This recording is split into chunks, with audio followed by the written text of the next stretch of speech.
Life can be seen as such a gift when you're staring death in the eyes. He's probably 6 inches from my face, and then he aimed at my head, emptied out the 3 or 4 more bullets. Unbelievable tales from everyday people that narrowly escaped their demise. He said, here's what we're going to do. You're going to pick A or B, and if you pick the right one, you'll live, and if you pick the wrong one, you'll die. Stories from real-life survivors. And these sharks are around here, and they circled around the boat that whole day. What's going to happen? Are we going to be alive the next day, or are we going to be fish food? A podcast on how terrifying life can get. He repeatedly told me that if I told anybody that he would kill me and my family members. Listen to the I Survived podcast to hear how tragedy turns into triumph. There's a point where your mind kind of takes over and you find out you're a lot stronger than you are. I Survived is available now, wherever you get your podcasts.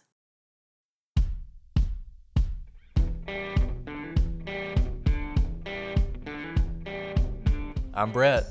And I'm Alice. And we are the Prosecutors.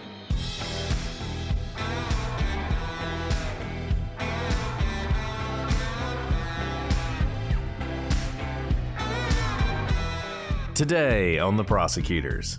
In March of 1918, the USS Cyclops and its 309 crew members vanished without a trace. That was enough to make it a story, but where it disappeared would make it a legend. The Bermuda Triangle.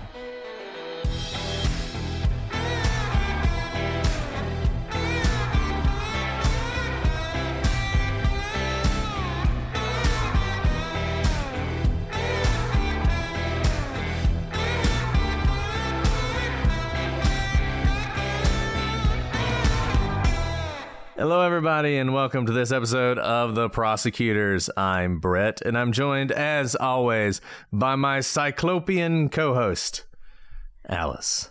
Hello, Brett. How mythological of you. And I do love that. You know, I love me a good pun. We're going to talk about Cyclops. I'm not going to lie. When you told me we were going to talk about the Bermuda Triangle and the USS Cyclops, I didn't hear the USS part, and I was like, we're talking about Cyclops in the Bermuda Triangle? How weird can it get?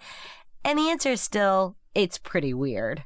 Okay, I have to ask you, Brett. I have to ask you. So we, you know, we're pretty contemporaneous, you know, in the 80s and 90s. We grew up in the 80s and 90s, like when we were coming of age. I remember, like, every other day, there was a news story or there was some, like, Goosebumps book or some Nickelodeon Are You Afraid of the Dark about the Bermuda Triangle. And as a kid, I remember thinking, this is really scary. When I grow up, I'm going to have to deal with things like the Bermuda Triangle, and that's going to be really scary because what if I have to fly an airplane over it or, you know, captain a ship through the Bermuda Triangle and I just have to, like, face my death and do it? And you know what happened when I grew up? I have never had to deal with the Bermuda Triangle in my real life. So was that an 80s and 90s like childhood thing? Are the kids today as scared of the Bermuda Triangle as we were? And why? Why were we so scared of the Bermuda Triangle? There were two things that I thought would occupy a lot more of my time and concern as an adult. The Bermuda Triangle and quicksand. And I got to say, neither one of those ever really manifested itself in any way to this point. Now, you never know. It could happen in the future. You know, we start making enough money on this podcast and I get my mega yacht and I may be sailing through the Bermuda Triangle and who knows what might happen. And we get shipwrecked on an island and there's quicksand. And then what will we do? But yeah, those were two things that I think for me, quicksand, I don't know if you ever saw The Never Ending Story. Did you ever see The Never Ending Story? Yeah. You talk about I can't believe we let children watch that. It scars you for life. It was like It and Clowns and Never Ending Story. Yeah. I totally agree with you. Like, I remember if I was walking across like a marshy kind of terrain, like on the way to school, my immediate thought was like, oh my gosh, have I stepped in quicksand? It's all over. The second your foot touches quicksand, like to the ends of the earth, you're pulled. Right. And for all I know, that's true. I assume quicksand is a real thing. Right. It is a real thing, but I don't think you like touch it and then get sucked into an orb. Yeah. Unless, of course, you're in the Bermuda Triangle. And then you never know what might happen to you. And we are telling, I mean, this is a great story, no matter what. It's really good story. You know why it's a good story? Historical mysteries. Number one, it's historical. And number two, it's about a ghost ship. And if only there was some music that went along with sailing. If there was, maybe Jason Usry could put it in post and it would be playing even as we talk right now. Is there like an entire genre of shanties perhaps that could go well here? Perhaps shanties of the sea?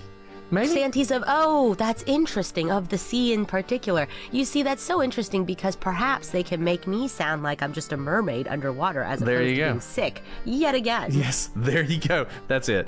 Alice is really trying to appear to be a mermaid. She's not sick. She would never record sick. That's crazy. Who does that? Who goes to work sick? Who does that? Well, in any event, so we're talking about the USS Cyclops. It's a really interesting story from a really interesting period of time, even without the Bermuda Triangle. But we're going to talk about the Bermuda Triangle too, because it's awesome as well. And, you know, we spent 8-9 episodes on a really depressing topic, as we like to do. We like to talk about some fun topics, like 300 people disappearing on a ship. You know, lots of fun there.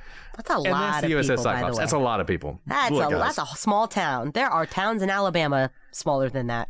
As we're going to talk about this ship, this is not some tiny little ship. This is one of the biggest ships in the Navy at the time. It's the equivalent of like an aircraft carrier disappearing today. It's a big deal, and it was a big deal at the time. So let's give you a little bit of the history for those of you who don't know anything about this ship. The USS Cyclops was a fuel ship, and I feel like, by the way, just as an aside, back in the day, they did a much better job naming ships, I feel like. Ship names now are kind of boring. I mean, look, if I saw it, you know, I'm like a Russian operative and I see USS Cyclops, I'm like, don't want to deal with that one. You know, I want to go for like, you know, purring of a cat, not the Cyclops, because you anger that god. You don't know what's coming. Like there's the expedition to find the Northwest Passage. It was a British expedition, and the lead ship was called the Terror. I mean, that's a great name for a ship, the Terror. And then like, you know, obviously you had Titanic, which sounds awesome, and Olympic. Call it the Virus, you know, am I right? Yeah, like, I don't want the virus. Now it's like they're named after like cute fish and stuff. I don't know. And presidents. So, whatever. Anyways, USS Cyclops. It was built back in 1910 in Philadelphia by the William Cramp and Sons Company. And the ship was massive, as we've been saying. It measured 542 feet long and 65 feet wide. She was classified as a Proteus, another great name for a ship, class collier, which means it's a ship that carries coal. You got to remember, back at this time, most ships were still powered by coal-fired engines. So, you know, you run out of coal in the middle of the ocean, that's going to be a problem. So they basically had these refueling ships that warships could hook up with and be refueled, and that's what the Cyclops did. It actually had the ability to carry 2,500 tons of coal while making 15 knots. At slower speeds, if you're willing to cut some of the speed, it could actually carry up to as much as 12,500 tons of coal, which is a lot of coal. And it carried that coal around the world. It traveled between the Baltic Sea, the Caribbean, Mexico, South America, transporting coal and helping refugees during a period of global unrest. Shortly after it was built in 1914, as most of you know, World War I kicked off. The United States was not involved for a pretty significant period of time, 3 years or so. But during that period, you had a lot of people who were being displaced because of the war, a lot of refugees, and a lot of goods that needed transporting, and the Cyclops was perfect for that. But it wasn't long before the United States did enter World War I in 1917. And at that point, it was commissioned into the American Expeditionary Force, which is the name of the force that went over to Europe for the war, and arrived in France on May 1st, 1917. And from that point, she continued this coal and cargo carrying mission, bringing cargo back and forth to the troops on the Western Front. And at the time, as we said earlier, the Cyclops was one of the largest ships in the Navy, with a complement of over 300 crew members. By January of 1918, the Cyclops was back in American waters and was actually set to embark on a mission to transport around 10,000 tons of coal from her home port, which was Norfolk, Virginia, to Rio de Janeiro, Brazil. And the purpose of this, there was actually a large flotilla of British ships in South America at the time, and the Cyclops was going to refuel those ships, which were obviously an ally with the United States during World War I. Once it did that, it was going to bring back 11,000 tons of manganese ore. Manganese ore is used in the production of steel, which obviously was very important to the war effort at the time. That was its mission, and this was pretty routine. It's sailing through waters that could occasionally have a U-boat or two, but pretty safe. That's what it was going to do. No one expected it to have any trouble. But with this fateful trip, the Cyclops would sail into history. So poetic, Brett. Well, even though this is a historical mystery, especially because it's a historical mystery, we certainly have a timeline. So let's dive straight into that timeline. On January 9th, 1918, the USS Cyclops, commanded by Lieutenant Commander George W. Worley and a crew of 306 members, departed her home port in Norfolk, Virginia, and began their journey to Brazil to refuel some British ships off the coast. And remember, they can still move at a pretty good clip. So 19 days later, on January 28th, 1918, the Cyclops arrived in Rio de Janeiro with 9,960 tons of coal. So nearly 10,000 tons of coal, a lot of coal to fuel these warships. Now, the ship and crew remained in Rio de Janeiro for a little more than 2 weeks, unloading coal, loading the ship back up with the 10,000 to 11,000 tons of manganese ore, which, as Brett already mentioned, is used in steel making. So these 2 weeks, there's just a lot of work happening, moving things off the ship, moving things onto the ship. Now, while in Rio, Lieutenant Commander George W. Worley reported, quote, a cracked cylinder in the starboard engine. Now, this damage was reviewed, and Worley was issued the recommendation to return to the U.S. to be repaired. So, perhaps a little foreboding of what is to come. And I think the ship was still ship shape. It could still travel. This is going to be mostly a problem of speed. Because of this, the ship's not going to be able to go as fast as it would like to go. And as we all know, time is money. Those of you who are fans of the Titanic, which we should do the Titanic sometime.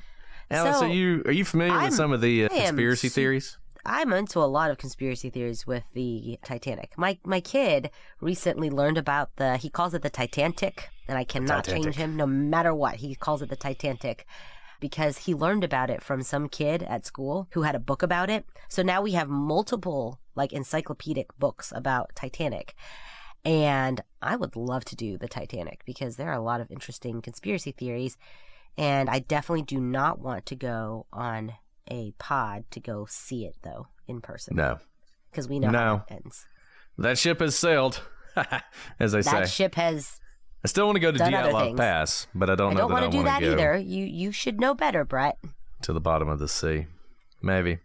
Depends on where the winds blow me. But anyways, the Titanic, just briefly, this is not in the notes, but while we're here, because, I feel like whenever we talk about these ghost ships, we always kind of go off on tangents. I feel like the Mary Celeste was our most hilarious episode from the perspective of we laughed through the whole thing. Talking about this tragedy, this family disappears. And we didn't even hear the sea shanties at the time. Now, at least I know what they sound like. Yeah, it's true. I really hope we put in the sea shanty about the possum. So the Titanic, a couple things. Number one, there's a conspiracy theory that there was a cursed mummy in the cargo hold, and that's why it sank. Which I always like that one. There's a big conspiracy theory that it wasn't actually the Titanic. It was the Titanic's sister ship, the Olympic, not the Titanic. The reasons for this are a little unclear. It's some sort of insurance fraud. I'm not entirely sure exactly why they decided to do this, but there's this whole thing about, was it really the Titanic or was it the Olympic that sank and the Titanic continued to sail? Like I said, I don't really know why it matters. I mean, you're sinking a ship either way, but nevertheless, insurance fraud, sexy stuff, right? So we can talk about that. It's a great, it's just the story. And there's also the sort of negligence aspect of the whole thing. And the fact that the captain and the White Star Line, they were so eager to reach New York in record time. So they were traveling much too quickly through an ice field. Just that whole thing, this sort of interesting legal questions. Nothing really to do with and the fact our that current there are story. survivors, right, who could report. Like the story we're talking about today, Mary Celeste, we have no survivors who can tell us anything. And the thing with the Titanic, and obviously a lot of, the trauma around surviving can color what you remember, but there are a lot of survivors, which I think is very interesting as well. There's some great lost ship stories. We'll do some more. We'll do some more lost ship stories. But for now, let us return to the USS Cyclops. So it has this cracked cylinder, so it's going to be traveling a little bit slower, but it's still going to head back to its next scheduled stop, which is Baltimore, Maryland. That's where it's going to drop off this manganese ore at the steel mills there, and also to carry on trains deeper into the country to produce steel. It starts heading that way. It's got its 309 crew members on board, leaves Rio de Janeiro, and heads towards Bahia, Brazil. I don't know. Sorry if you're in Brazil. I mispronounced that. My fault. Anyways, it stops there briefly, stays there for a couple days. It takes 5 days for it to get from Rio to Bahia, February 20th, 1918. 2 days later, loaded with supplies, ready to take off, heads north towards Baltimore. Now, this journey is about 4,800 nautical miles, and the ship is expected to arrive in Baltimore on March 13th, 1918. So a little less than a month later. This is a good moment to stop and just give props to the Merchant Marine, because the Merchant Marine often gets forgotten. And I feel like I always go on tangents when we talk about ghost ships too. The Merchant Marine gets forgotten when we talk about the war effort, right? But did you know, Alice, that in World War II, the service with the highest percentage of casualties was the Merchant Marine? Huh, why is that? Yeah. Because, so the Merchant Marine, they're the ones who sail all the cargo ships.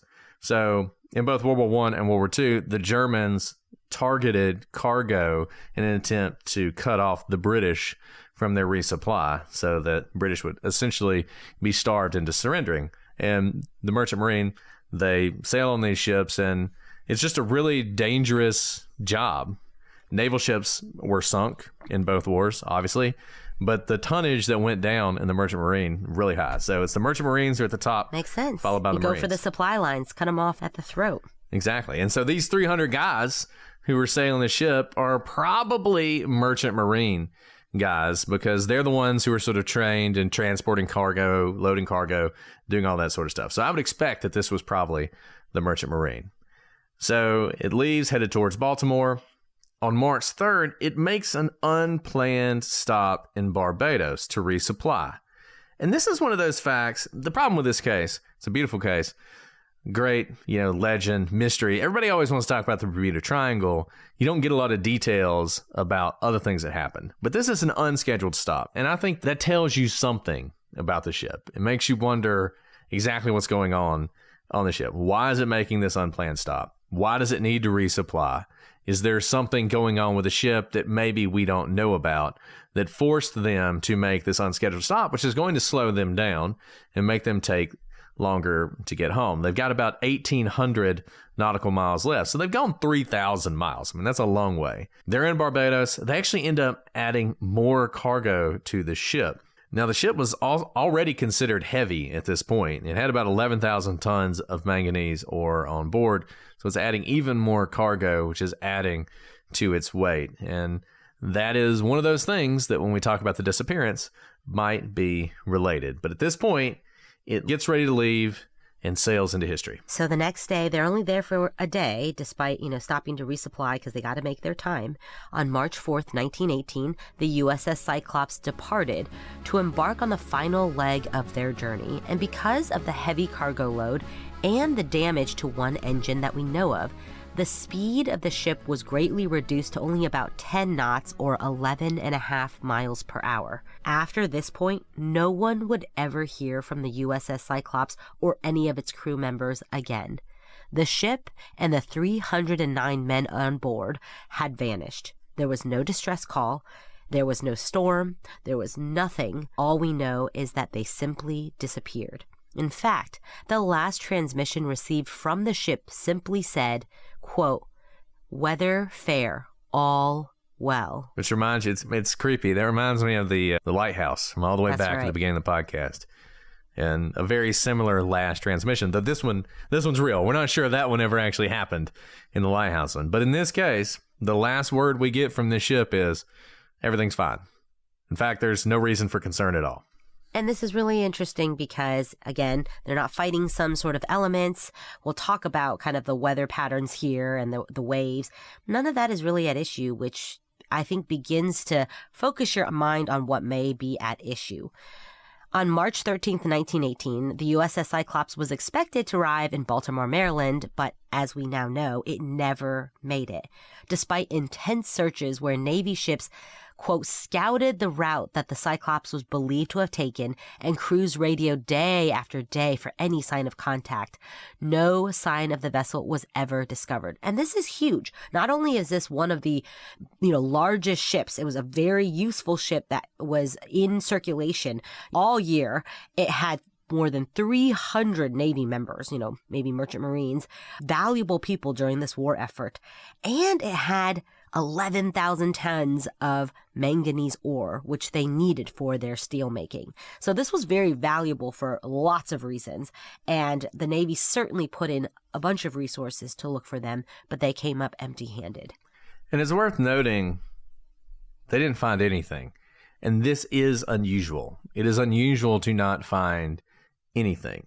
I mean, obviously, a lot of the ship is made of steel. Steel sinks. You're not going to find, part of the ship floating on the water. But there's a lot of stuff in the ship that does float. There's life jackets, lifeboats. There's, wooden stuff that's on the ship, beds, chairs, that kind of thing. There's all sorts of stuff that does float. And ordinarily, even when you have a ship disappear, and even when you have very little knowledge of what happened, you'll find something. If you don't find anything, you'll at least find an oil slick, because in a ship like this, there's going to be a ton of oil all throughout the ship, and that floats on water. So a lot of times, even if you don't find anything else, you'll find an oil slick, a pretty big one. And it tells you, don't know what happened, but we know the ship went down, and we know because we see the oil slick. Or years later, something washes up on an island. Remember, we're going to talk about the Bermuda Triangle here in a minute. And one of the things that's interesting about the Bermuda Triangle, it's not like out in the middle of the Pacific at Point Nemo, where nobody ever goes. There's all sorts of islands around the Bermuda Triangle that are inhabited. Stuff washes up on those islands all the time. You would expect, if there's anything to wash up, it would wash up. But amazingly, this ship manages to just sink with no distress call, no debris found, no oil slick. It's as if the ocean just sort of opened up and swallowed it the whole, and you never saw anything. Which is precisely my deep fear of the Bermuda Triangle as a child. So everything about this story, I think, is the very fuel kindling of that deep-seated fear of the Bermuda Triangle, where the earth can appear to open up and swallow you whole. And that's just the crazy thing. Even with things like this, you're right, there's almost always some indication. If you guys remember that submarine that went down to go look at the Titanic, unfortunately, it blew up into smithereens. And we know that because we were able to find smithereens, scattered about. And that was a much, much, much, much smaller vessel in a much bigger range of where to look. And we were still able to find evidence of debris indicating that something catastrophic had happened in that submarine. So they searched for about a month, and on April 14th, 1918, the Navy notified the next of kin for all men on board that the USS Cyclops could not be accounted for. They also issued a public statement regarding the disappearance. So at this point, this is a huge loss. In fact, it is the largest non-combat loss of life in Navy history, is this ship when it disappeared. So this is a big deal. I mean, they spent a lot of effort trying to find it. They didn't find it, and unfortunately, they had to declare that all these men had died. So what happened to it? And that's pretty much the end of our story as far as anything concrete goes. As we said, they've never found any trace of it. You sort of wonder, Alice, I don't know if you saw the Amelia Earhart disappearance is always a favorite, and they're trying to find her, and they were using sonar on the bottom of the ocean, and they found sort of a shadow that kind of looks like a plane. In fact, kind of looks like her plane. And there was this question about, have they found it? Have they found her plane at the bottom of the ocean? And, that's one of those things you wonder about in a case like this. This is a big ship. If this ship is down there, if it wasn't abducted by aliens, then you would think they would find it at some point if they search hard enough. But up to this point, they have not found any trace of it. whatsoever. Which brings us to why you're all here. Let's talk about the Bermuda Triangle, because the Cyclops disappeared in the middle of the Bermuda Triangle. Alice, did you ever watch Quantum Leap? I don't think I watched that one. So Quantum Leap was a great show that they remade it recently. I haven't watched the remake, but back in the day, Scott Bakula starred in Quantum Leap. And it was all about a guy who invents time travel, essentially. And he goes back in time and he inhabits sort of the body of people who something happened to them. Dr. Sam Beckett stepped into the Quantum Leap accelerator and disappeared. Anyways, and so he's got this guy who can kind of help him try and figure out exactly what it was that went wrong in the past that he's trying to fix. Well, there was like a Halloween episode which took place in the Bermuda Triangle. And during that episode, spoiler alert, 30 years ago, spoiler alert. So in that episode, he's actually flying on a plane with a friend, and they're flying in the Bermuda Triangle, and all sorts of weird stuff starts to happen. And basically, sort of the point of this is the friend is dealing with a tragedy that happened to him in World War II when his ship was torpedoed, and he was the only person who survived, and it was torpedoed in the Bermuda Triangle. Anyways, everything happens. They manage to not die in the Bermuda Triangle, and the guy is finally telling his wife and telling his friend what happened to him, because it's a secret he kept all this time. And he talks about how the ship was torpedoed, and he was picked up by another Navy ship, the USS Cyclops. And later on, it was torpedoed too, and then he was picked up, a plane saw him, and he was rescued. And the end of the show is Ziggy, who's like the computer, and Al, who is the guy who Ziggy tells Al the stuff, and he relays it to Dr. Sam Beckett, telling him that the USS Cyclops disappeared in the Bermuda Triangle in 1918. And so it's just all tying this all together, and that's like the big wow twist at the end. Anyway, so I've thought about the USS Cyclops since then because of that television show. You guys should all go watch it if you haven't seen it. It's one of the best ever. That's a deep cut, Brett. Deep cut. So there's going to be lots of opportunities to play sea shanties in this episode. So let's talk about the Bermuda Triangle. Let's. This is what I want to talk about. Let's. So the Bermuda Triangle, for those of you who don't know, is a triangle. I know this is a surprise to everyone. Roughly triangular shape. It's a section of the North Atlantic Ocean off of North America, off of the United States, in which more than 50 ships and 20 airplanes are said to have mysteriously disappeared without a trace. Now, not everybody agrees on the exact boundaries here, but I think generally people will tell you. You've got the Atlantic coast of Florida up to Bermuda, and the island's known as the Greater Antilles. So basically, you're up to Bermuda, you're down over to the Antilles, back over to Florida, and everything that's contained in that area is the Bermuda Triangle. And there are a lot. You've all probably actually been through the Bermuda Triangle at some point in your life. If you've gone anywhere, if you've gone to Bermuda, if you've gone really anywhere east of Florida, you've probably traveled through it and you didn't die. But lots of people do, and it's been one of those things that has turned into a legend because of all these strange happenings and unexplained disappearances.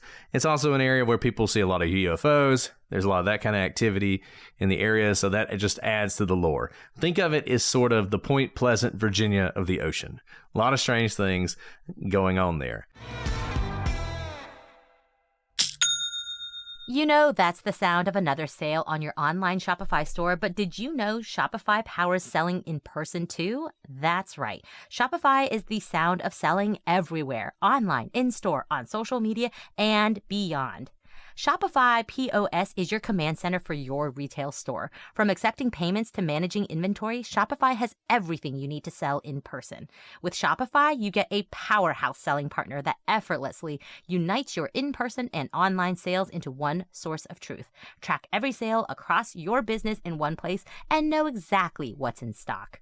Connect with customers in-line and online. Shopify helps you drive store traffic with plug-and-play tools built for marketing campaigns from TikTok to Instagram and beyond. Get hardware that fits your business. Take payments by smartphone, transform your tablet into a point-of-sale system, or use Shopify's POS Go mobile device for a battle-tested solution. Plus, Shopify's award-winning help is there to support your success every step of the way. Do retail right with Shopify. Sign up for a $1 per month trial period at shopify.com/prosecutors. Go to shopify.com/prosecutors to take your retail business to the next level today. That's shopify.com/prosecutors. I'm Allison Dixon. Maybe you've read some of my books or listened to me yap about movies, cults, and Stephen King over on my other show, Ding Dong Darkness Time. But what you may not know is I also love studying history, and I've built myself a time machine to find us some bad guys.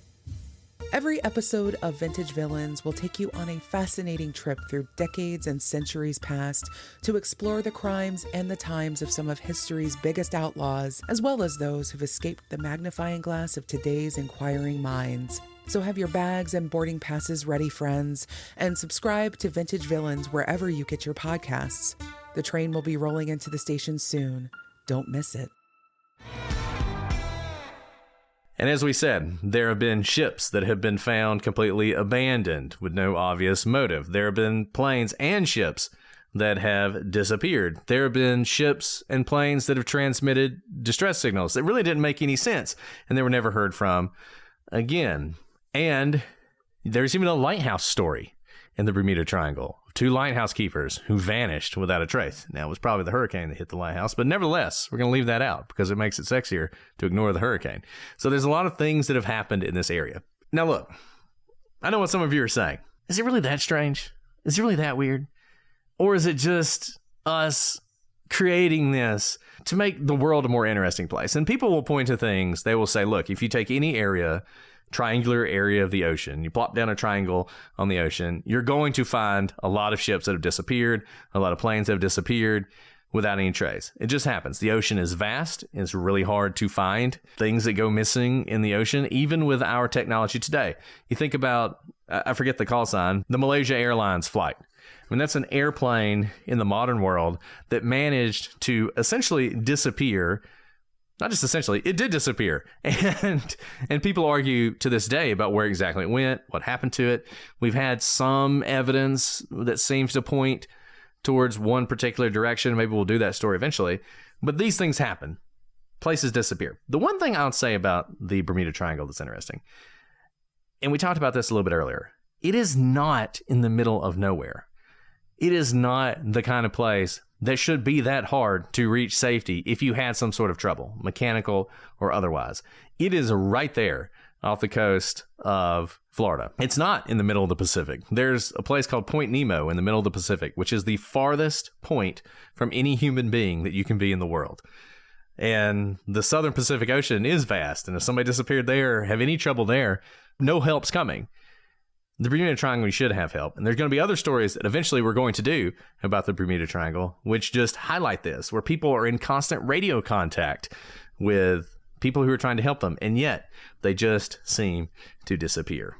And unlike kind of other parts of the ocean, it's not only well-traveled and it's not only close to, say, the coast of Florida, which obviously is well-traveled as well, but there are lots of islands, as you noted, with a lot of people who can be quickly there in times of distress, who can see things, who can witness debris and wreckage wash up. And the strangest thing about all this is with all of the witnesses, with all of the resources in this area, this is seemingly an area where things disappear into the middle of nowhere. And there's a couple possibilities here about why this happened. I mean, maybe it's just magic water and it sucks down planes. But when you're trying to think through sort of what might be some explanations, one is that we're just making it up. That basically this is just our brains trying to make order out of chaos. Whatever. Believe that if you want to.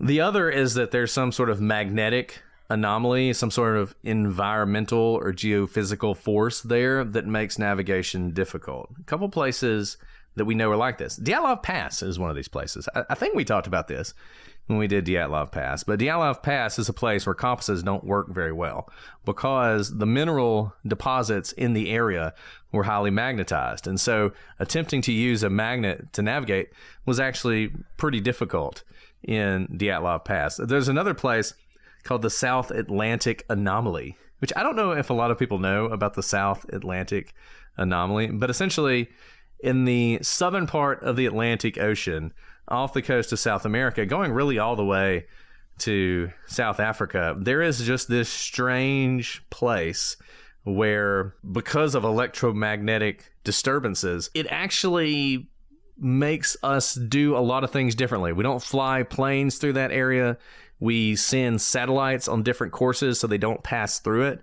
When they do pass through it, it's a problem. We don't send spacecraft through it. It's just a weird sort of little area where the radiation levels are higher, communication is more difficult, like all sorts of weird stuff is happening. These things just exist on Earth for various reasons. They're not supernatural. They're just natural anomalies. And there is one that just so happens to go through the Bermuda Triangle, and that's the Agonic Line.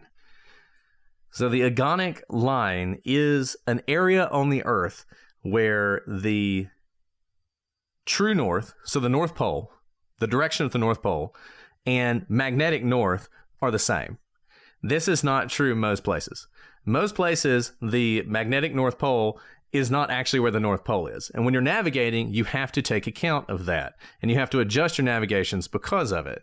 And the North Pole actually moves. It wobbles around. Well, in the Bermuda Triangle, the North Pole and the magnetic North Pole are the same. So if you're attempting to navigate and you don't realize that or you don't take into account, it actually can have significant effects on your ability to navigate in the Bermuda Triangle. That was you a have lot any thoughts on that? Yeah, I love how you're like, it's not supernatural. It's just natural occurrences of supernatural-like things. Because to me, that sounds really supernatural and super crazy. And yes, I've definitely heard that where, the Bermuda Triangle messes with your compasses, or, you have those, I'm remembering 90s TV shows where a ship goes through the Bermuda Triangle and a dense fog settles in, all of a sudden their compasses start going haywire and explode. And then who knows what happens next. But I appreciate your attempt at using science and evidence to explain for these supernatural things. So let's talk about some more other theories that could explain what is happening in the Bermuda Triangle, if anything at all. So the rogue waves is another popular theory about what's causing kind of these disappearances within the Bermuda Triangle. These are massive waves that can reach heights of up to 100 feet, making them capable of destroying not just ships, but also aircraft. I can't imagine anything scarier than if I'm flying a plane and I see from below 100-foot wave coming at me and nothing I can do about it before it washes me over. So that's just, like a deep nightmare. But the Bermuda Triangle is susceptible to these waves because even though we said it's a well-traveled area, it's close to Florida, it is in a location in the Atlantic Ocean where storms can come from all sides. So it's essentially being pummeled at all angles, not just from one direction because of its location.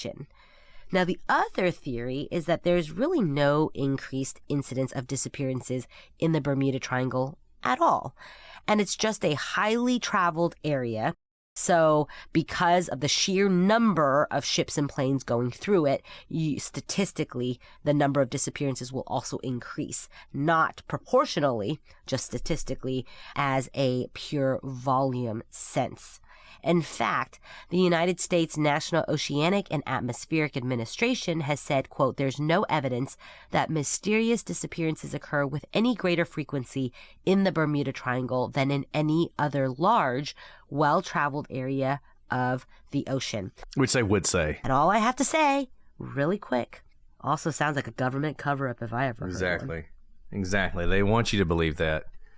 Those of us who grew up in the 80s and 90s know, though. We know better about quicksand and That's right. the Bermuda Triangle. Mm-hmm. So on those two kind of theories, the rogue wave theory, though, it doesn't account for the lack of wreckage and the lack of things washing up within all of the various islands, populated islands in this area. Now, it's possible that these waves could create some sort of cyclone effect where all of the wreckage is in one area in the ocean. But again, because it is so well-traveled, it would be very unlikely, and a lot of ships and planes that do travel through the area without ever disappearing and meeting any sort of strange effects have never spotted any sort of cyclonic area in the middle of the ocean where all of the debris has gathered.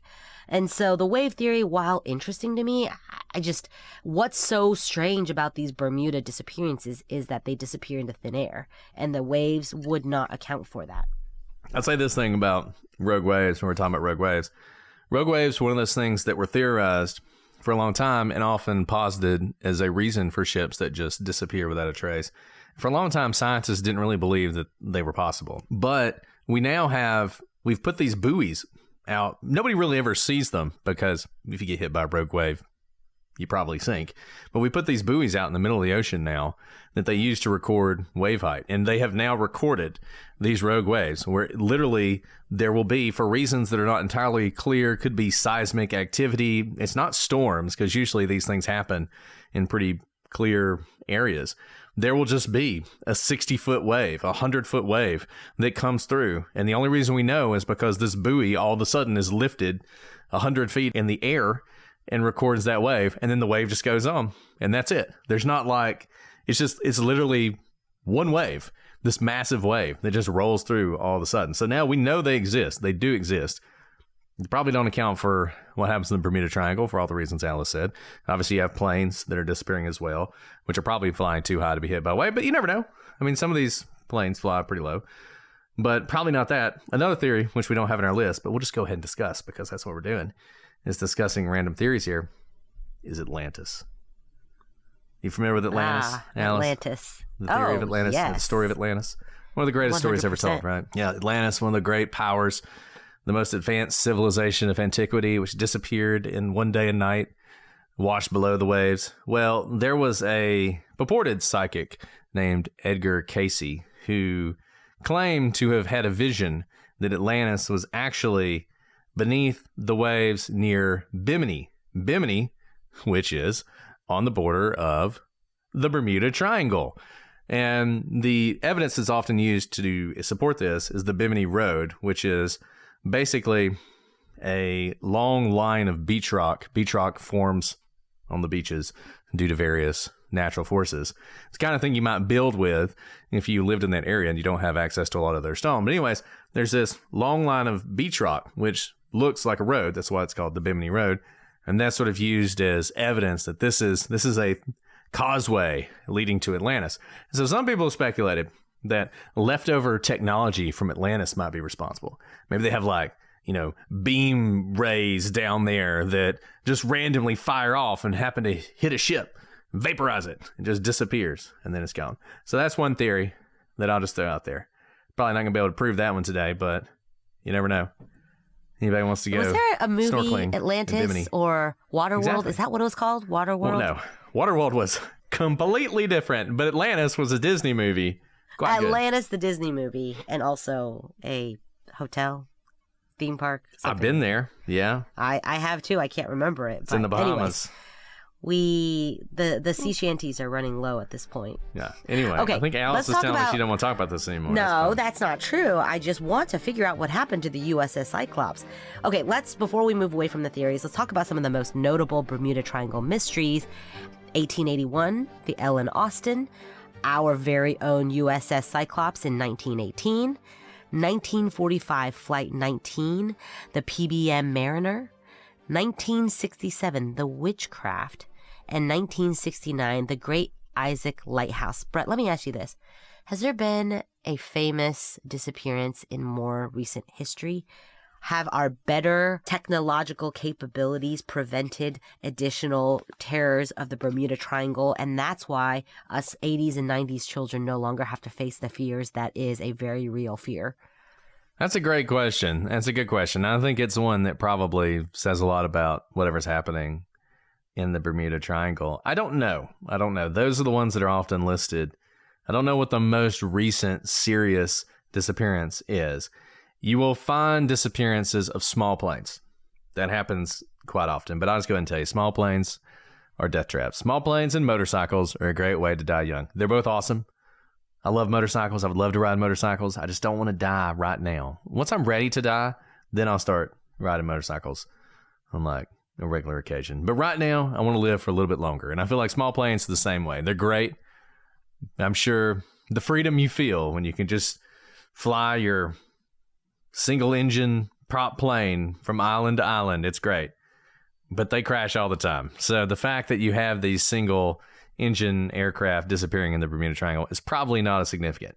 If you had, say, a 747 take off from Miami and disappear on the way to Europe, that would be significant. But I don't think you see that so much, which sadly is probably an argument against the Bermuda Triangle. Okay, so let's talk about the real theories. Let's talk about Cyclops, because I want to know what's going on with Cyclops. You know, we don't have aliens on the list, Alice. I'm kind of disappointed in us. I don't know what we were thinking. That was an oversight on our part. That was an oversight. Why don't you go ahead and give the alien theory? All right, let's start there. I mean, I think the most obvious theory here, especially when we're talking about no debris, no sign, a last communication that, whether fair, all well, the only thing that could have happened is that something very otherworldly came out of nowhere in a split second, was able to warp up everyone, all 309 men who were very well trained in these seas, and they had just been seen. They were going to be expected in a couple of weeks. And the only way you can explain 11,000 tons of manganese ore, one of the largest ships of, history, and 309 men disappearing into thin air is something otherworldly, and that is aliens. They have the capabilities. They're able to open up in a way that I don't know that the Bermuda Triangle can. I don't really think the Bermuda Triangle can open up Moses style and swallow up this entire ship with no debris, no sign, because remember, the Navy searched for a month. They wanted to find this, not just because of their servicemen, but because this is one of their ships. If it were hijacked by enemy ships, they needed to know this for counter surveillance purposes. They didn't find a single trace.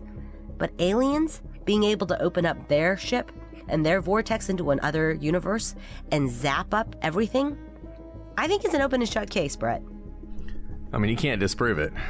And definitely cannot disprove it. If you can't there's disprove no evidence theory, of it, but there's no evidence against it either. That's right. And that's really the key. If there's no evidence against it, you don't have to have evidence for it. You just have to believe. So I believe in the aliens. The aliens did it. You guys can laugh for now, but when the aliens unveil themselves, you guys all saw the Super Bowl ad. It's coming. It's coming.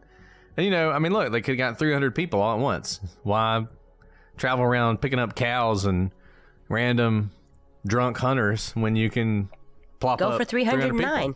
You got this whole town. You get the manganese ore. We don't know what elements they have in their universe, but I know that manganese ore is going to be pretty valuable wherever you are. So if you get 11,000, maybe they just wanted the manganese ore, but the people had to come with it, Well, those of you who follow the ancient astronaut theory know that the reason the aliens came in the first place, the Anunnaki, was to create a slave race, humans, to mine precious metals, which they needed for their spacecraft. So maybe this is just a continuation of that. I expect to see a USS Cyclops episode of Ancient Aliens if it hasn't happened already, and I bet you it has. So can't disprove aliens. We're just going to leave it there. Maybe it's aliens. Let's talk about maybe a slightly more likely theory, which we also didn't have on the list, but Justine has brought up, and which I love so much. We're going to talk about it, and that is the Kraken. And I think what we need, if we're going to talk about the Kraken, is a reading from the Kraken by Alfred Lord Tennyson. Below the thunders of the upper deep, far, far beneath in the abysmal sea, his ancient, dreamless, uninvaded sleep, the Kraken sleepeth. And those of you who don't know, the Kraken is a sea monster of lore, which is essentially a gigantic octopus. So great, so vast, that it could rise from below the seas and bring down an entire ship, just like the Cyclops, without leaving anything behind. And, unlike aliens, we actually have proof that there are gigantic octopi and squids deep, deep, deep in the oceans, which we have almost no knowledge of. We almost never see them. Our best evidence of them is if we occasionally will find specimens of sperm whales, which are massive creatures that have scars all over them, which are suspected to be from these titanic battles that happen deep beneath the ocean between the sperm whales and these massive octopi. Octopi, by the way, which is another thing that some people think are aliens. That's a completely, that we going way down the rabbit hole there. But nevertheless, they Kraken, 100% look like aliens. You're totally right about that.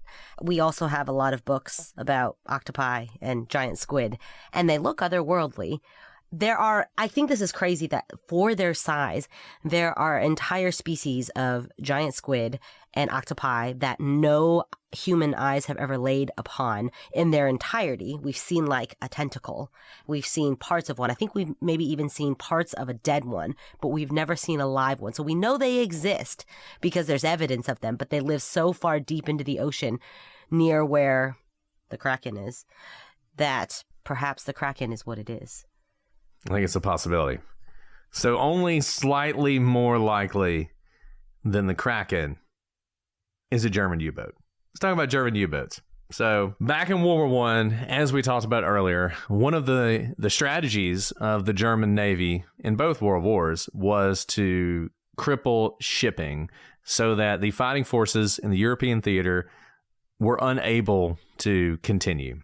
And the way they did this was through U-boats. In fact, U-boat action was one of the reasons that the United States actually entered the war, because at some point the Germans started what they called unrestricted U-boat warfare. So they would sink ships from neutral countries, mostly the United States, that were supporting the war effort. As we said, at this point, World War I is underway when the USS Cyclops vanishes, and that leads many to believe that this was the result of some German attack.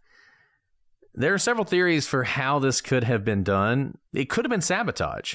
Explosives could have been put in the hold before leaving port. This might have been something that German sympathizers in South America would have done. Or it could have been a German U-boat that torpedoed the ship. But as time goes on, this seems more and more unlikely. And the reasons are pretty obvious. Number one, if the ship was blown up, you would expect to find some fragments, some sort of evidence of the explosion. In fact, the fact that it was blown up would seem to create more debris, more fragments, more oil slicks than if the ocean just opened up and swallowed it, or if it got hit by a rogue wave. Now, it is true that if the boat was torpedoed, there's one thing that would have happened that didn't happen. You would expect an SOS. It happens that ships are torpedoed and they sink very quickly. This was a pretty big ship. You would think if this happened, there would at least be some time to fire off an SOS and attempt to get rescue. That did not happen. The other thing, there were U-boats operating very close to the coast of the United States in both wars. And it's certainly possible that a ship could encounter a U-boat in these waters. But there's one big thing that we don't see.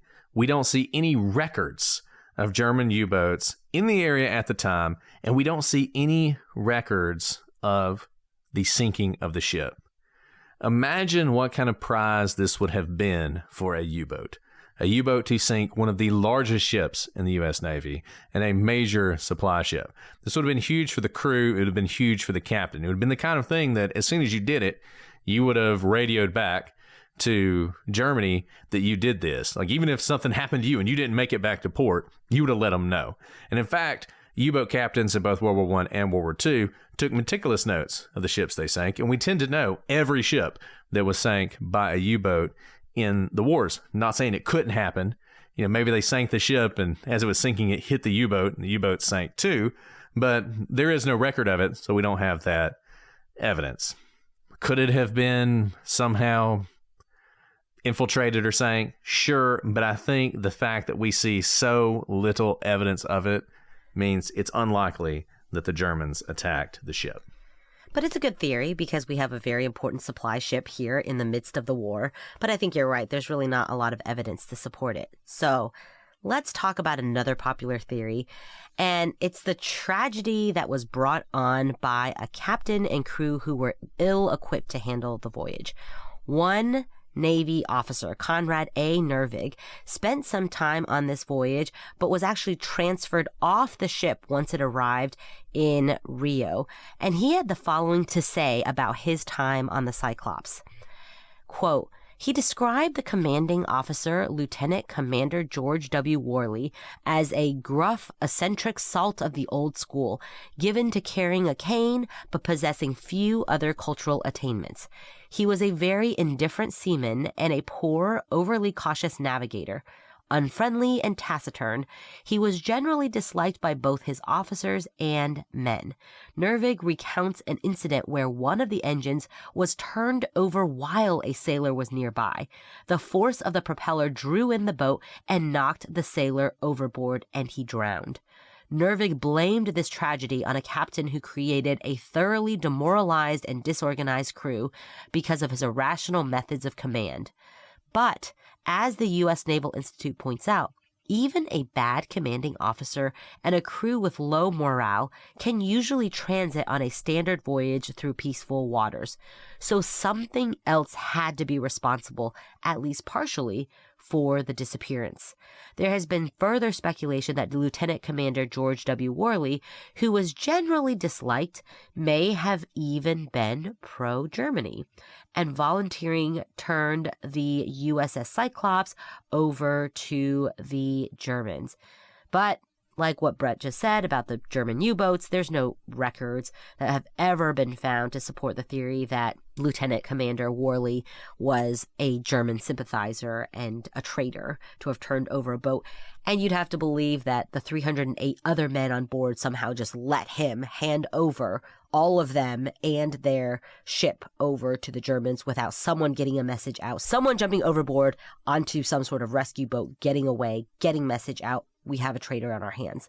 Nothing like that happened. But we do know that the commander, he was not a really good captain. But again, without some external force, they'd already made it most of the way back. They were on their last, 1,800 miles. And so even being unliked and not the greatest, they did have one death, not 309 deaths and an entire ship gone missing.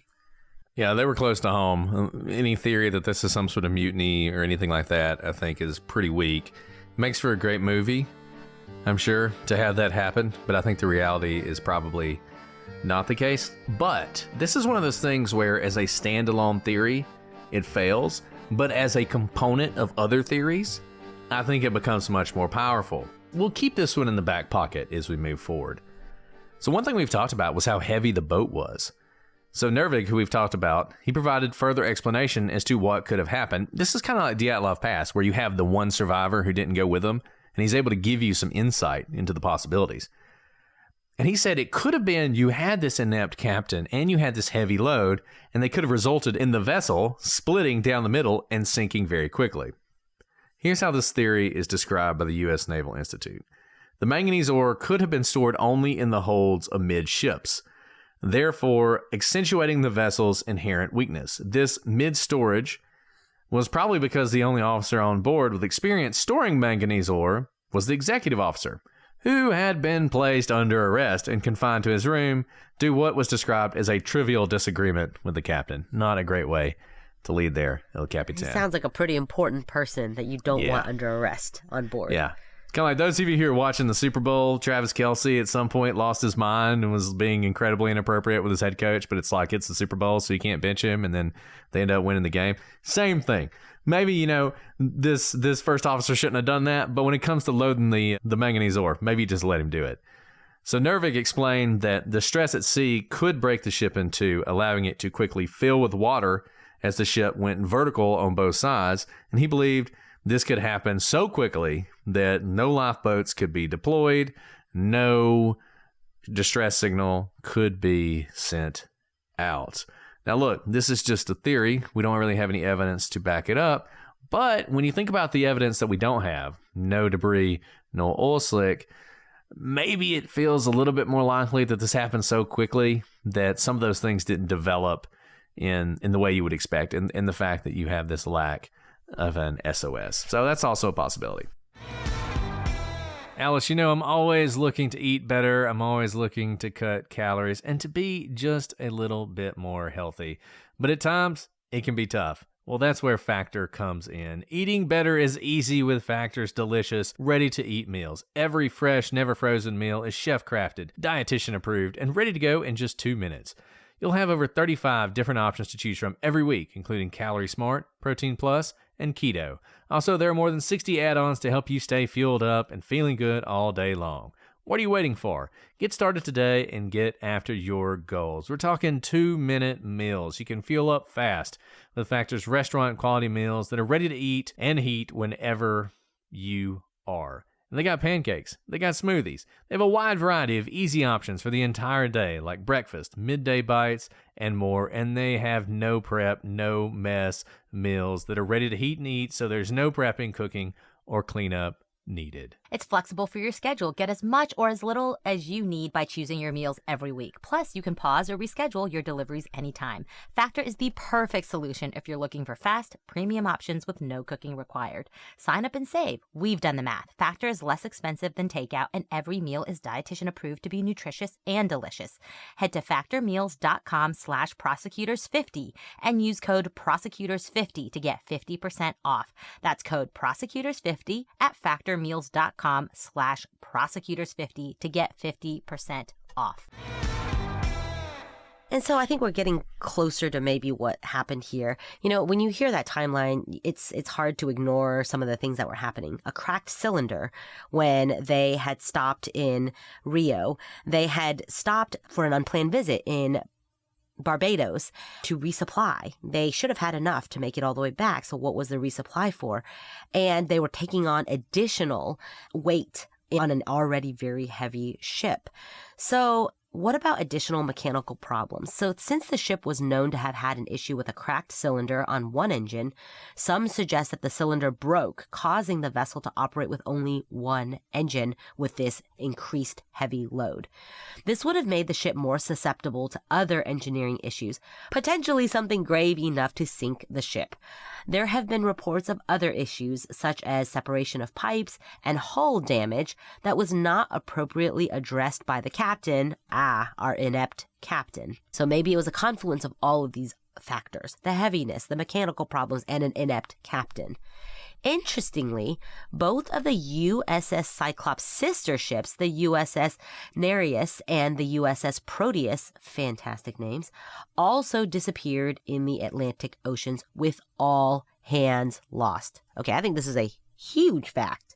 So, sister ships, meaning they are very similar in build. They have the same function. They are also massive. You can tell by their names, also mythical creature names.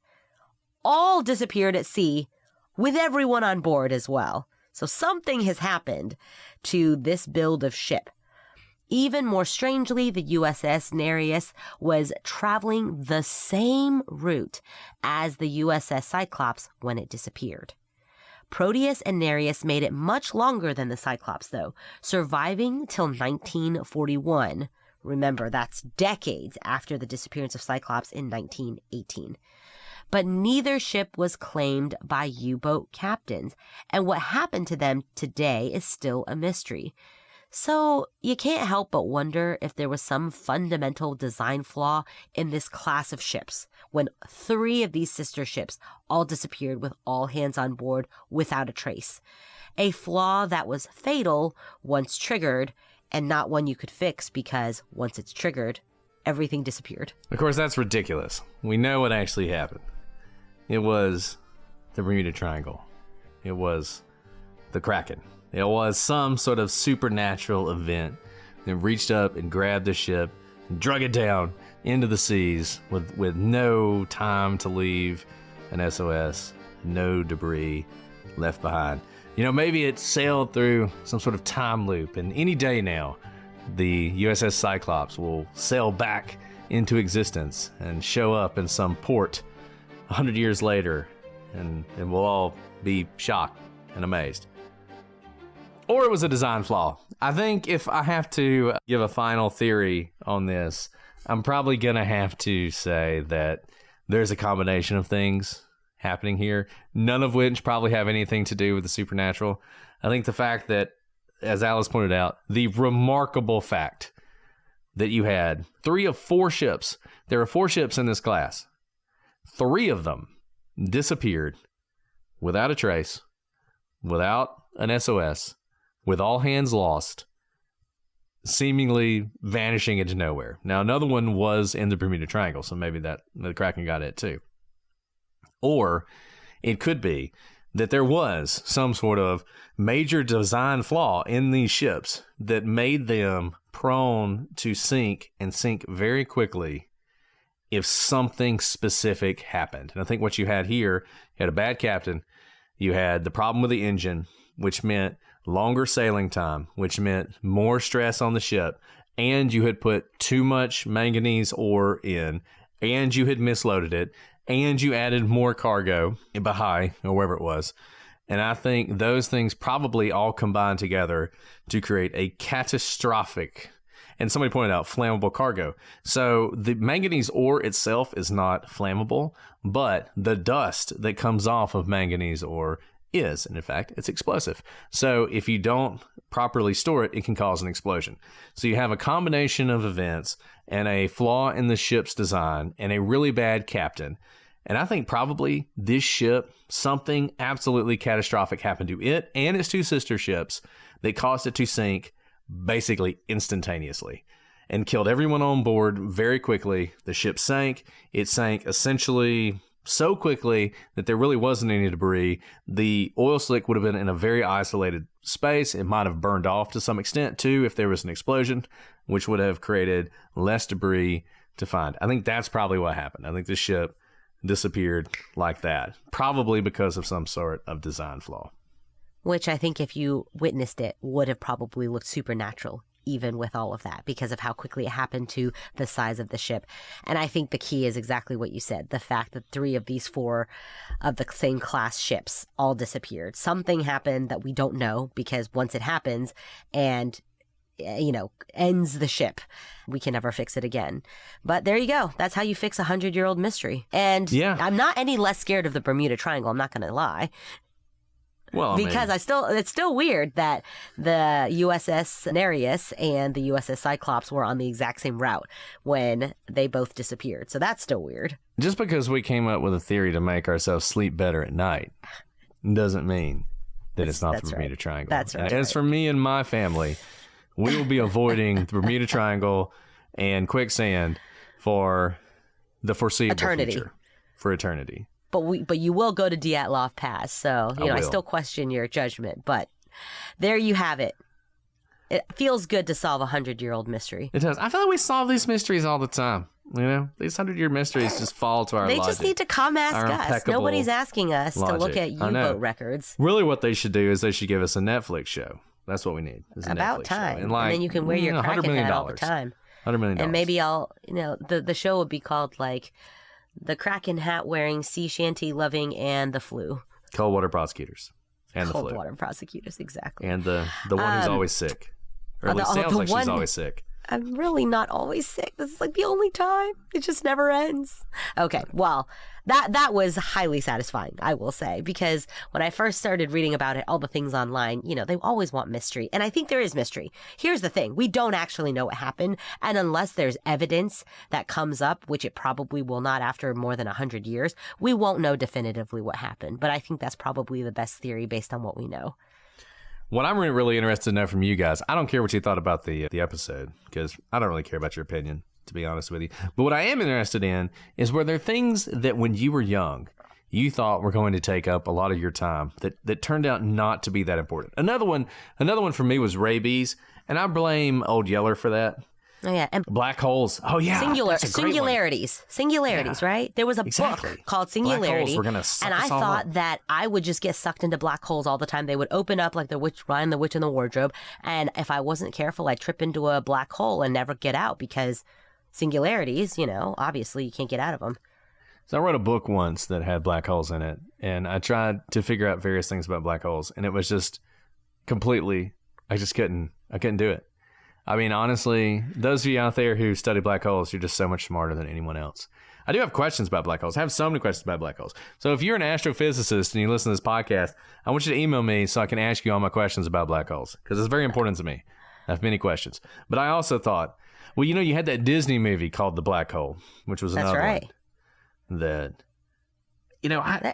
there's a lot. Rabies is really scary, man. though, because it is lethal. So that's like a real legit. And we also live, tetanus, there's like that's another one. Yeah.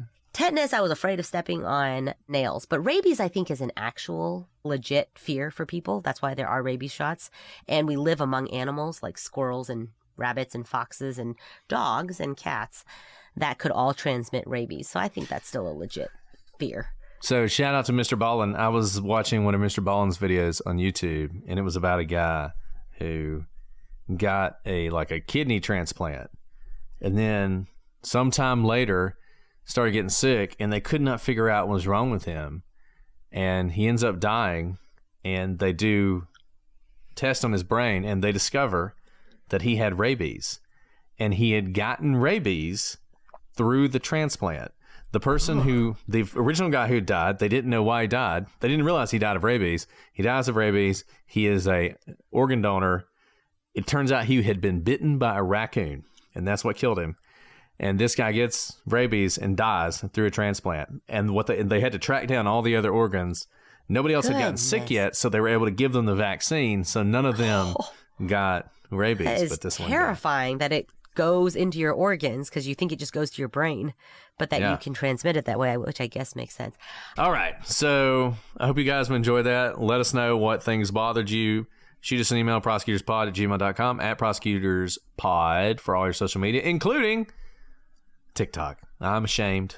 You guys know TikTok's the devil, but we're on it. So if you're gonna listen to it anyways, you might as well listen to us. And we're on there. And I'll say this: you get much quicker responses to everything that's going on in the news if you listen to TikTok, because we do 1 minute. Hey, this crazy thing happened in Delphi today. So you can listen to that, or you can listen to us read bad reviews, which is another thing that we're doing on TikTok these days. So when I get better, I'm going to read my bad reviews about my nose. Yeah, it's going to be great. They're hilarious. I mean, they really are. I mean, shout out to all you 1-star people. It's amazing how mean they are. They're like unbelievably mean. So check that out. Thank you to all of you listening on Patreon, live and ad-free, or those of you watching here with us as we recorded this episode. Really appreciate you guys. Okay, Alice, do you feel like doing some questions? I know you've been sick. Let's do it. Can't wait. Okay. I'm gonna go. I've been avoiding the hard questions, so I'm just gonna go to the next one. This one, Alice, you have answered before, and I have answered before as well. But for Simone, I'm going to ask it again answers very quickly. There you go. We'll change our answers. I'm going to make it much, much more interesting. Did you always want to study law? If not, what was the first thing you wanted to be? I wanted to be an exotic dancer, but it didn't work out. I didn't have the body type for it, so I went into law instead. I wasn't ready for that. No, I did not want to be a lawyer at all. I, too, wanted to be an exotic pianist who accompanied an exotic dancer. But it didn't work out because those we still could have been a team. We totally could have been a team. We could have been a team. Maybe there's still time. OnlyFans would have been out of this world, Alice. It would have been something else, you know, live music to accompany the salacious artistry. Yeah. Or you could have been an econometrician. There was that option as well. Never. That was never on the table. Never on the table. Just kidding. It was definitely on the table. Okay. This one, Austin, this one's kind of morbid, my man. I'm gonna ask it anyway, but it's a little morbid. Austin wants to know if you could ask one question to any one deceased victim, who would it be and what would you ask? Honestly, I wouldn't ask them any questions. I'd just give them a hug. No. Honestly, there's nothing that I want to know from them because it's all going to be horrendous before they died. Well, that is very noble of you, Alice. So let me give the real answer. I would want to know from Zolotarov from Dyatlov Pass what happened on that side of that mountain that day. And the reason I would ask him is because you may recall, despite what you may read about various Frozen movie inspired theories, Zolotarov was outside of the tent with his camera, the camera that was still around his neck when his body was found, and a notepad and a pencil. The notepad and pencil, which were in his hands when his body was found. So clearly, he knew what happened and wanted to communicate it to the world. So he would be the one that I would ask a question of. I would want to know. That's a good question. That's a really good question. And I would just give Zolotarov a hug and say, Man, that must have really stuck. All I got to say, Alice, is if only one of us gets the chance to do this and you do, ask the man the question. You can give him the hug while asking him the question. For you, I will. Thank you, Alice. Okay, one more question. Leah, I'm going to read your question and not answer it because we will answer that in a legal briefs because this is a hard question. Okay. Leah wants to know, how is it determined whether a defendant can raise an alternate suspect in their case? And there's an entire legal structure for that with a lot of different precedents and everything else. I mean, essentially, just quick and dirty, it has to be someone for which there is actually evidence that they may have done it. You can't just throw out some name. You know, you have to be able to back it up. But we'll do a legal briefs on that because that's a great question. That is a great question, though. Well done. And it's coming up. I mean, Delphi obviously will have that. So we'll need to talk about that at some point. Okay, let's one more. Okay, I don't have an answer to this, but I bet you Alice does. So this is Brooklyn on Fire. And Brooklyn on Fire wants to know, have you ever been in a life or death situation, and how did you get out of it alive? I actually do have an answer to this, but... Go, Brett. Okay. This is, I mean, I don't know. This is my life or death situation, which probably wasn't actually a life or death situation, but felt like one at the time. So when I was a senior in high school, a lot of you guys probably had like senior skip day. I don't know if you had that or not, but we had senior skip day, which was like a Friday that basically none of the seniors went to school. We just all went and did something else. And we have a lake near where I lived. It's called Smith Lake. And it's sort of notorious, people drowning in it, and they never find their bodies. And the reason they never find their bodies is because there's still like a lot of trees and stuff down there that they didn't cut down when they filled up the lake because it's an artificial lake. And so bodies sink, much like Alice's body in the Continental Divide.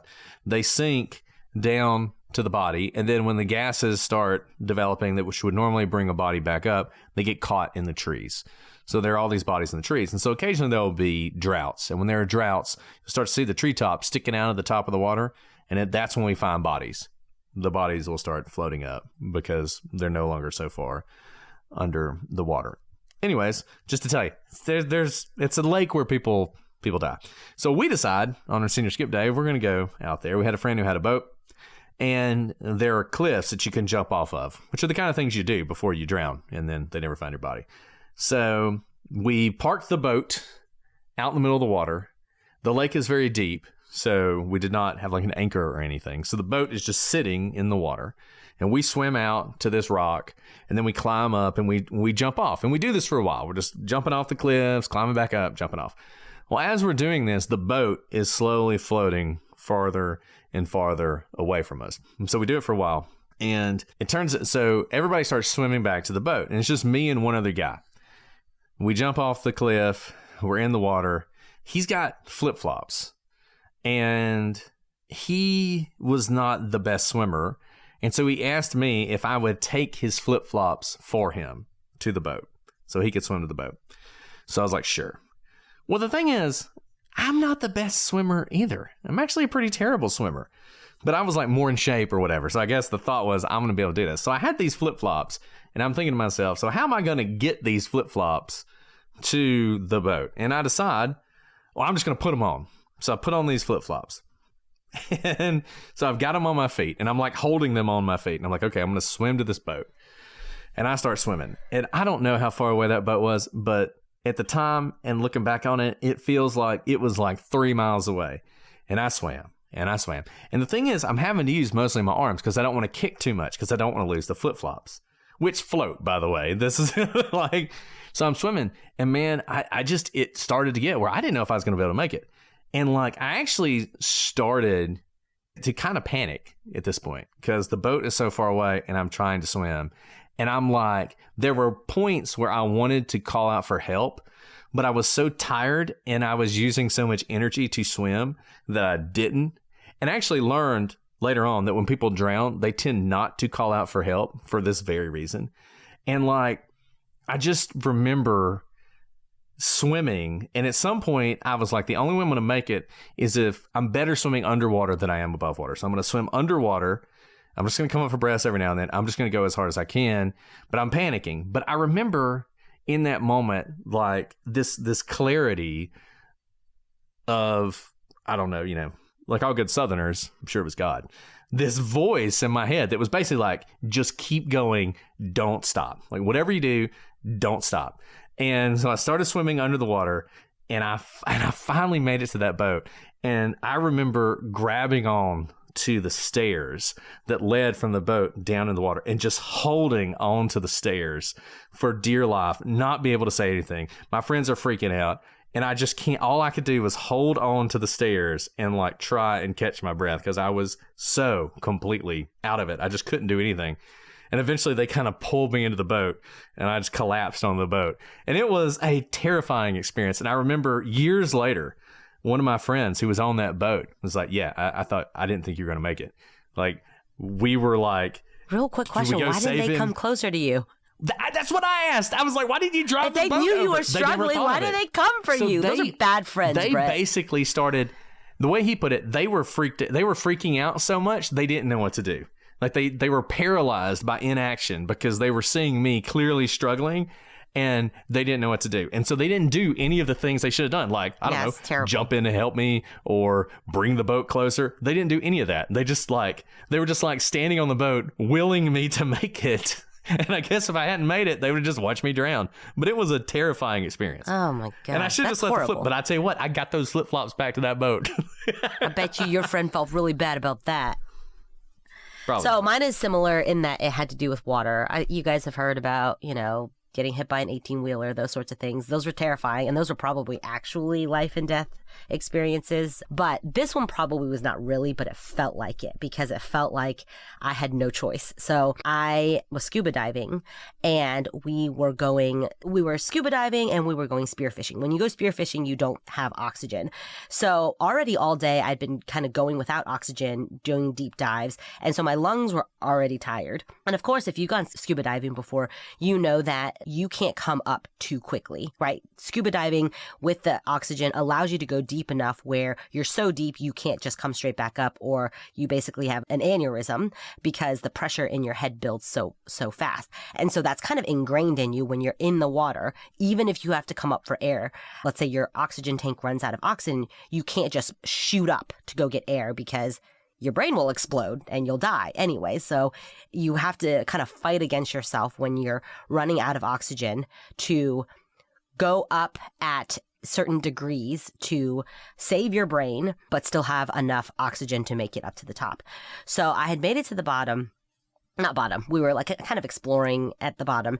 And when you scuba dive, you're with other people, but there's usually just a flag where the boat is and everyone does their own exploration. And I'm not like a really good scuba diver or anything. And I hate the water, really. I don't like open water. It's really terrifying. And we've been scuba diving all day, and there are sharks and there are barracuda. There's all sorts of wildlife that I don't like anyway. So I'm already pretty scared down there. But all of a sudden I look down at my oxygen and it is on empty, but it shouldn't have been because it had been full when I got into the water. So something had happened. I found out later that there was a leak. Great time to find out about this. And I looked down, I was like, okay, well, usually it shouldn't be empty. Maybe the gauge is wrong because I know it was full when I went into the water not that long ago. And I know how fast this is supposed to be kind of going down.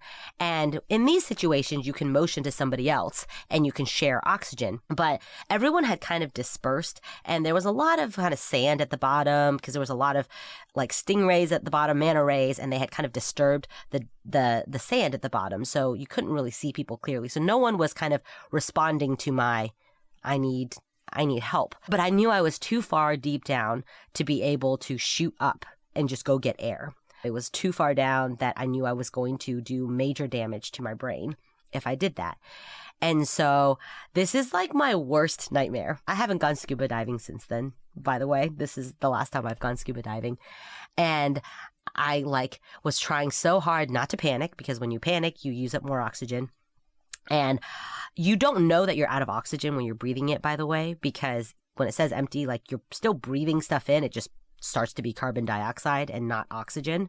And so it's not like it all of a sudden suffocates and you can't breathe in, but what you're breathing in isn't oxygenating you. But I don't know how much oxygen I'm getting, but in my mind, I am dying. And so I start making my way up slowly. But at this rate, I don't think I'm going to make it up to the top without passing out. or I could go up and cause my brain to explode. And obviously, long story short, I am here today. Everything is fine. I did not run out of oxygen and my brain did not explode. But in that moment, I remember thinking like, it's a no-win situation. Like there's a literally no-win situation. If I pass out, my body's going to float up probably too fast and my brain's going to explode anyway. So I'll die from like, suffocation and a brain aneurysm at the same time. And so that was the last time that I went scuba diving. Yeah, I don't like to swim in lakes to this day because of that. Yeah, but I don't like swimming anymore. It's just not, it's not great. So I'm glad you made it. I'm glad I made it too. That was not fun. Wasn't there one time that you got mugged and you like slapped the gun away or something? Yeah. That was probably another life and death situation. And that there was living the time in you New got Haven. hit by the 18-wheeler. Yeah, we talked about that but people have heard those stories before. That's true. The guy who tried to mug me, I mean, He's this scarred doesn't by it always to work. this day. No, this doesn't always work. And, they say to like bow up to a shark or whatever, bear when they come at you. Like, I was just pissed. I was like, no, you are not mugging me today, mother effer. Like, come at me, bro. And he backed down. He like did not want to mess with me that night. I guess I looked pretty scary, which Scarred says something. to this day. Scarred to this day. That poor mugger. Probably still in therapy about it. He didn't get anything from me. Yeah, well, good. Well, this has been fun, as always. Love the stories. If you want to leave a 5-star review, we will answer your questions eventually. It's funny. We've started tricking the people who hate us into leaving 5-star reviews because they leave 5-star reviews and they leave like some snarky question. And it's like, this is hilarious. You guys are so pretty funny. Clever. But anyway, so we'll get to their questions eventually. Yeah. Maybe the guy who tried to mug me is going to leave a 5-star There you review go. and be like, I have a name. My name's Brandon. Yeah. Quit calling me the mugger. Anyway. He's the mugger. All right. Well, next week, we're going to start one of the most intriguing, mysterious, dare I say controversial stories. I'm already trying to figure out whether Alice is going to be sued for defamation because of this one. Definitely going to get sued for I'm defamation. sort of kicking it around, whether or not she will be or not. But I don't know. we'll see. That's why I asked you if I was going to get sued for defamation. And I was on my like, theory. as I said, great press, right? We get sued by Great for press, defamation. We get but great press. we should probably get that insurance that we've been talking about. We probably should. But it's going to be fascinating. So I hope you guys will all join us for that one. A little bit more serious than this one. And a tragic case in a lot of ways, but just a absolute whodunit. So looking forward to that one. Hope you guys have enjoyed tonight, and I hope you guys will enjoy that one. And we will start that one next week. But until then, I'm Brett. And I'm Alice. And we are the prosecutors.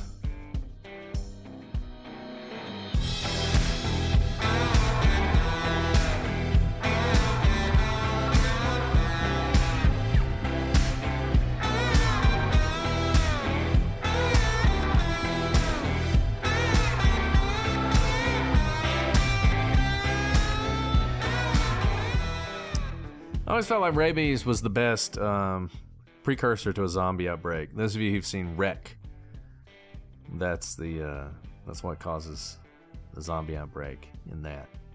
So that's really good.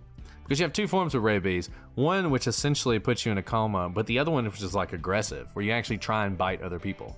Like it causes you to try and transmit the rabies. So, you know.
By the way, we do have ads today. Before we do that, I wanted to just go blow my nose, and then I'll come Go back. blow your nose. We got to answer a question anyway. Go blow your nose. Okay, Go blow your I'll nose. be right back. Okay. See, this is what you guys are paying the extra money for. Is this Alice blowing her nose? Congratulations to all of you. You made a good investment.